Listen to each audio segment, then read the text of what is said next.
maasha allah waa dhulkii markuu roobku helay beryahan roobku inagama qaadin markaa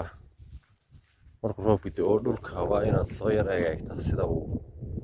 u qurxiyey ee uu dooga uga soo saaray waa inaad yara eegtaa waa iska jeclaa inaan soo yar booqbooqdo meelaha yaree xirarkii roobku helay markaa maanta halkan yar baan ku suganahay ee quruxda badan uu roobku sidaa yidhi waxa la odhan jiray halkan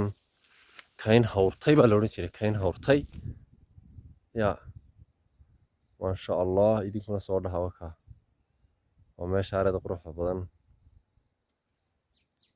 ee ilaahay qurxiyey ee aan cidi beerin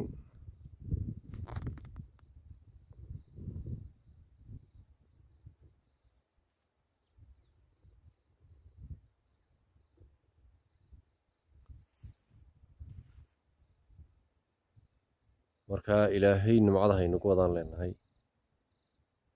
intuu khayr qabtana haynooga dhigo